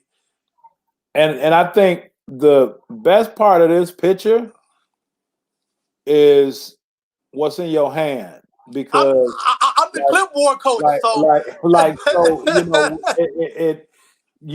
Great leaders were great followers, right? Like, great teachers were great students, and that's why they're able to do what they do well.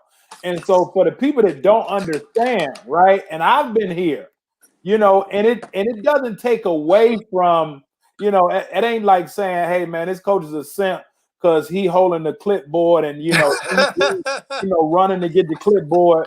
But this tells me that, one, you're coachable, and two, you understand your role.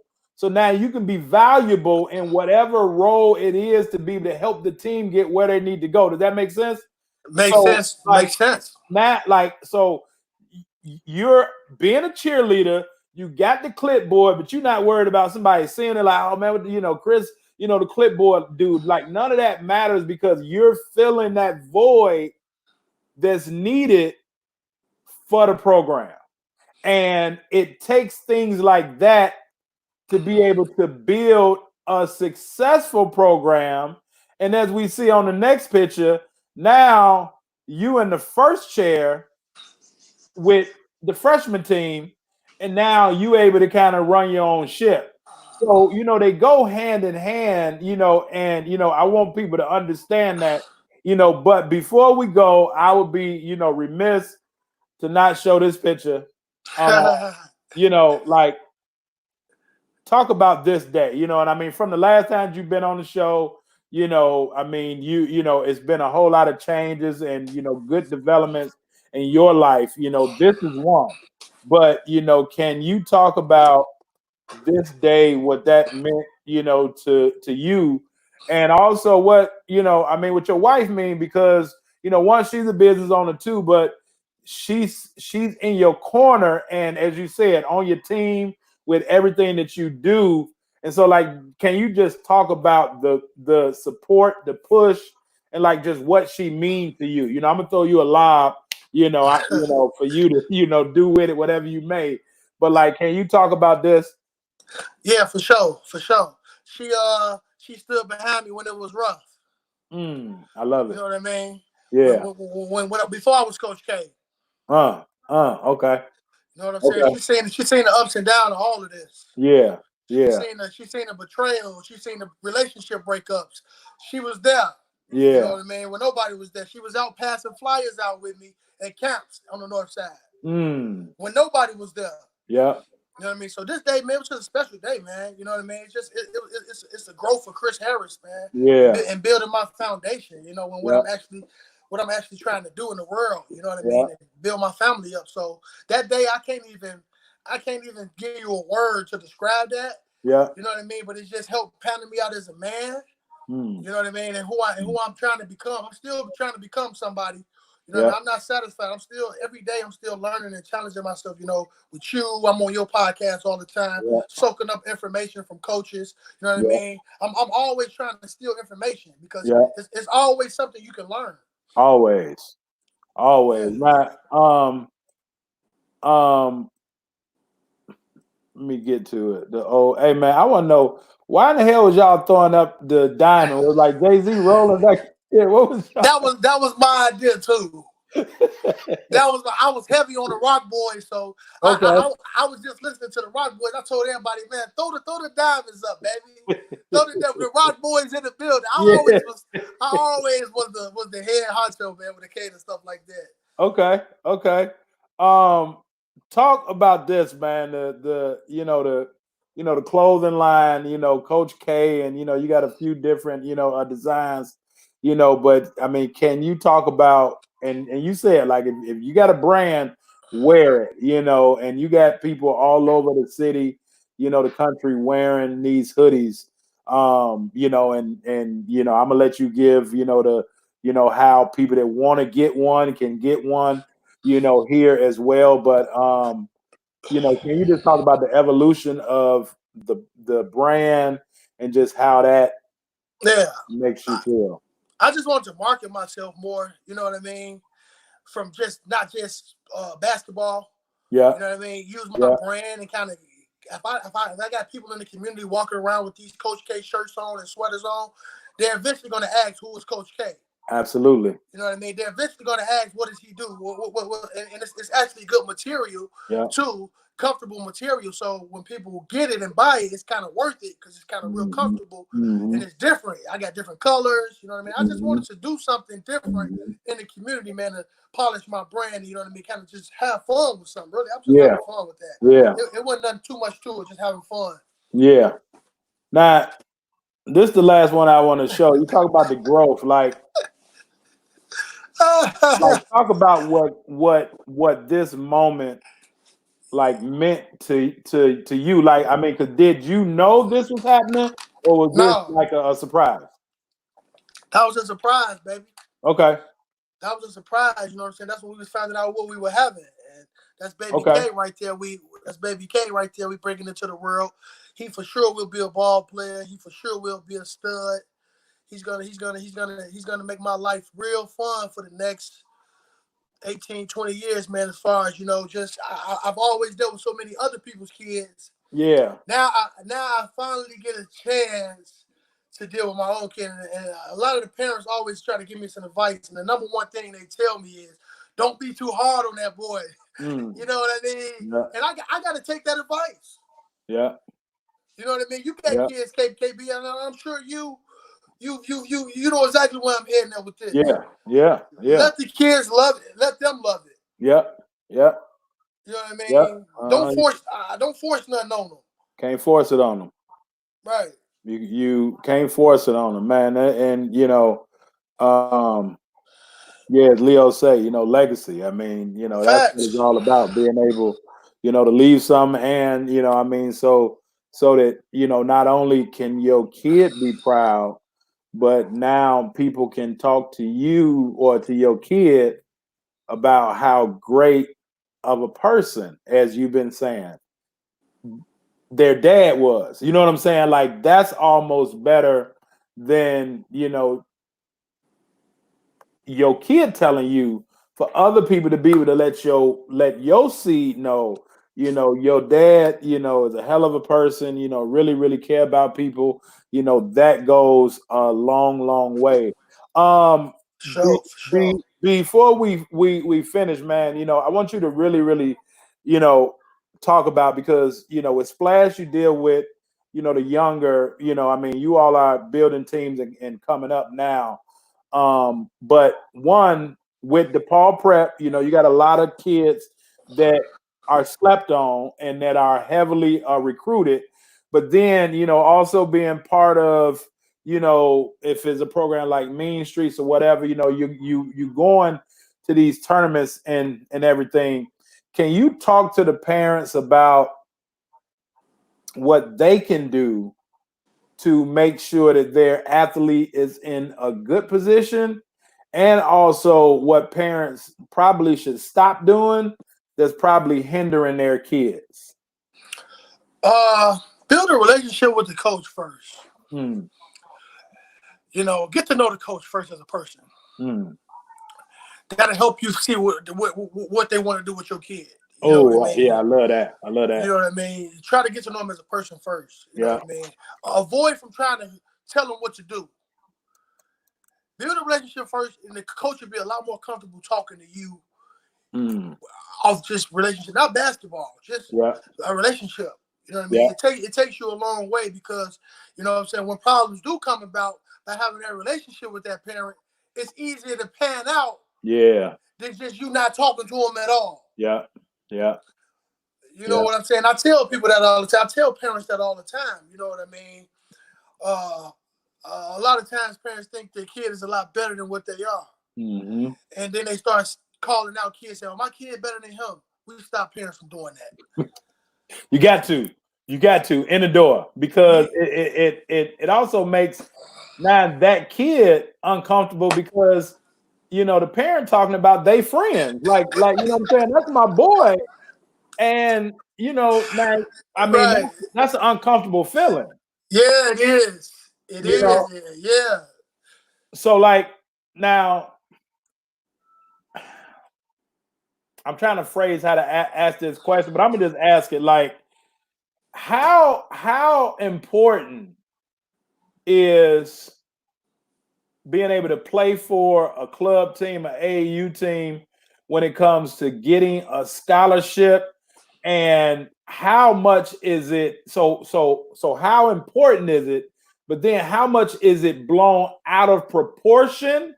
Because again, I don't necessarily know, but every year DePaul Prep has one or two kids that's high on the radar, and I ain't never heard of them. And man, I'm not out as much, but like I wonder, do they even play on the club team or play for one of these huge names? So like, can you talk about the importance of playing club or AAU basketball for a scholarship, but also does it get blown out of proportion? Meaning, are there ways to still get there without having to go to some of these huge name teams just because you think that's the only way to get there? Hey, if you good, you're gonna get staying wherever you at. I love that. Don't go run to a team that's loaded and you're not gonna play. Mm, yeah. You almost wasting your own time. And like, people need to just face reality a lot of times. Okay. Like, be real with yourself. If that team Yeah. is loaded and suited up, go to a team where you're gonna get some minutes where you can showcase your talent. Yeah. You know what I mean? A lot of people jump teams because of the name of things. Oh, I'm Yeah. going to play with the Fire Yeah. because they're the Fire. I'm going to play with Main Street Yeah. because they Main Street. Go where you are wanted. I love that. That's the number one thing with me. Go Yeah. where you want it, man. Yeah. Yeah, I mean, because I mean it doesn't make sense to as your point guard joins us, What CC. up, CC? What up, C? That's my boy. That's yes, sir, for sure. Yeah, but I mean, as you say, what good is it to be part of, do you want to play or do you want to be just part of a program? Right, And I right, and I think that's the difference. Because you can go somewhere else and play and get noticed, and then you can go somewhere and be on the team and just sit there. And if you're not playing, they ain't, you ain't really getting no exposure anyway. and So you unhappy, and you unhappy. You know yep, what I mean?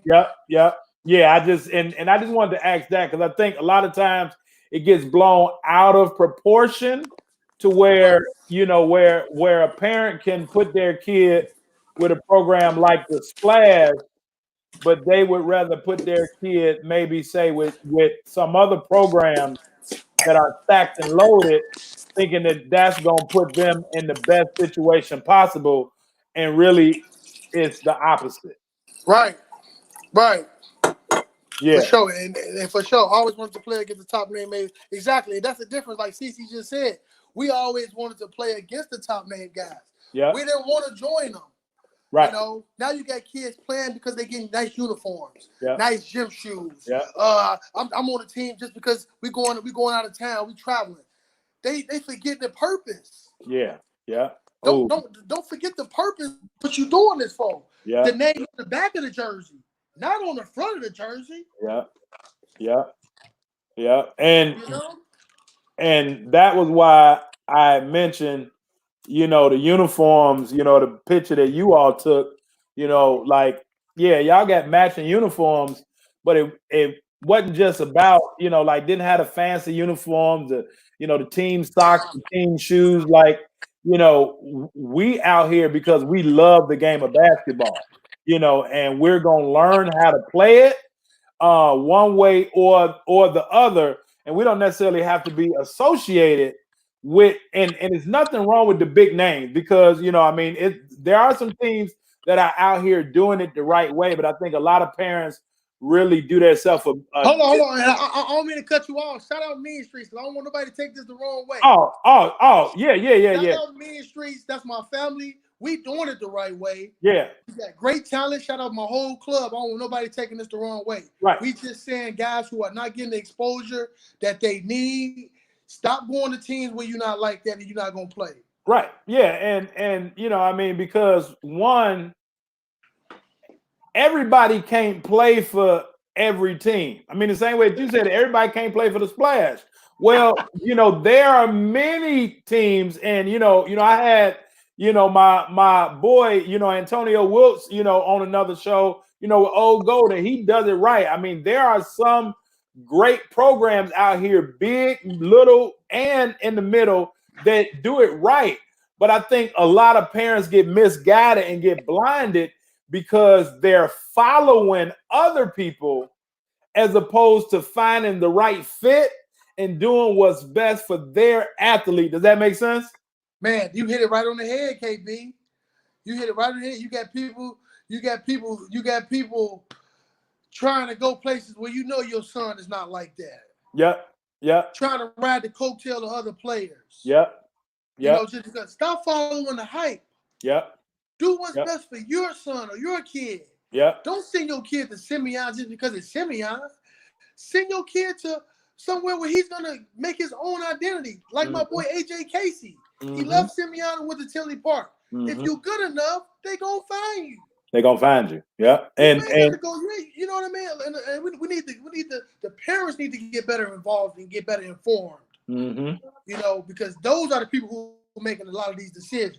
Need to get educated, and that's why I say that, and I know that you all do it, in terms of like, have parent meetings, and be able to just educate the parent, because it's so many parents is out here listening to other noise, and so now because they don't know, so it's like, okay, so you telling me that I got to do this to put my kid in a better situation. Okay, so I'm gonna do this, as opposed to, again, let your kid develop. And hey, you didn't transfer until your senior year, right? You probably could have left after your sophomore year, and who knows what would have happened? Could have still been good, could have still went, whatever. But now you come into a team that was already established. But watch this, because you had developed yourself, now you was able to add value to Corey, to the twins, to Big Dre, right? Now, on the street, as they say, get in where you fit in. Well, if you just following people, if you and Joe just want to go to Westinghouse just to follow somebody else and you ain't got no value to add, you might as well stay where you at. You know what I'm saying? So, like, what value can you bring to where you going? Hey, and people need to understand that. I always say, be an asset, not a liability. You have to, because this is the results business, like it or not. If from the high school standpoint, from the high school coach to the college coach, and even to the AAU or club coach, this is the results business. If you're not getting the job done, and right, the way that the outside world see it, wins and losses. But really, it's about the wins and losses off the court. You know what I'm saying? Like, what character are you instilling into a kid? What skills are you giving a kid? I talk about it all the time, man. When I worked at the group home and Corey and Kenny, was real little, and man, they come over because the group home, and the group home was 2 doors down from their house. So the pantry stayed packed with food, man, they come over, eat up all, and the owner loved them, right? Oh, little Corey and little Kenny, right? Come over, eat whatever they want, stay as long as they want, play video games. Like, it was almost like a resort to them, playing the backyard, basketball, even when the kids was on punishment or, a restriction.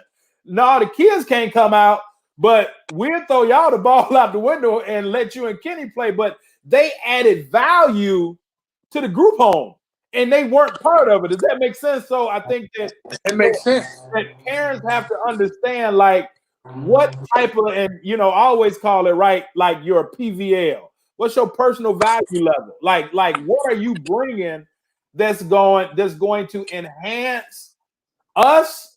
So even if we don't win games, or even if the coach hasn't won as many games as people would like to, but now on the outskirts, okay, well, Coach Chris Harris cares about his players, right? Coach Chris Harris is going to attend funerals. Coach Chris Harris is going to come and do a home visit, and drop off a sweatshirt. Or Coach Harris is going to go to one of my kids' games that's not part of Splash, right? So, like, what are you doing that's not going to make people say, I want to be a part of that? And I think that goes a long way, rather than, and really, as a former head college coach, that's what I'm looking at, Kris. Like, I'm not necessarily looking, if you can't play, I'm not looking at you no way, right? But if you can play, and I'm looking at 5 different point guards, what do you think the difference in me recruiting one over the other 4? Well, what value do they bring to me? We always look at the value, man. Yeah, you got to. What type of grades do we have? Boom. What type of attitude does he have? Yep. How are his parents? Yep. Are they going to be acting crazy at the game? Yep. Are they going to be trying to tell us what to do? We look at that, man. Yep. Yep. And that sometimes can cause us to turn our head on a kid. Yeah. And I think, the reason the AAU gets a bad name, and I'm not a huge fan of it, and I think because of this reason. Because if you got money, you can play. And it didn't used to be that way, right? It used to be like you had to be able to play to be part of a team, because it was only so many teams, right? It wasn't a massive amount of teams. And so you had to be able to play, and you were being taught the game. Well, now, as long as the parent can shovel out that money and the kid ain't that good or ain't that coachable, and the kid just feels totally entitled. Okay, well, hell, I didn't pay whatever the fee is, so now you got to pay my son. Well, if your son got a bad attitude, and so I think that it's got a bad name because winning and money have become more important than development. Hey, you know what? And that's a good point, KB. You gotta put the kids first, man. You gotta love what you're doing. Yep. You know what I mean? If you love what you're doing truly and genuinely, you're gonna make all the money you want to make. Yep. Because people gonna be able to tell. You know what I mean? You got to put the work in. Like, you know how many countless hours I spend in the gym? Right. Like, it's countless. You know what I mean? Yeah. And you know what I mean? Back in the day, like you said, you had to have game to play AAU. Yeah. Now you can just make a payment and play. But even when you make that payment, you still got to prove yourself because it's somebody else who wants your minutes. You know what I mean? I don't show favoritism. You know what I mean? That's one thing about me why I'm running the business and it's been successful because I don't show favoritism whether you pay or not. Yeah. You're going to earn your minutes. Yeah. Same thing at the Paul. It's all about earning your minutes out there. Yeah. Yeah. Yeah. Productivity is a big word we use, your production. Yeah. Absolutely. Parents need to stop getting so caught up in what they did in AAU, yeah, what they did there, what he did, who he better than. Let the kid prove himself. I you love know what that. I mean? Let these kids prove themselves, and their game will speak for itself. Yeah.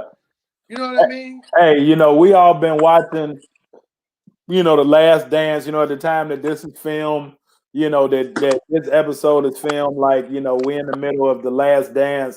And as Jordan said, he was like, my game spoke to me, plain and simple.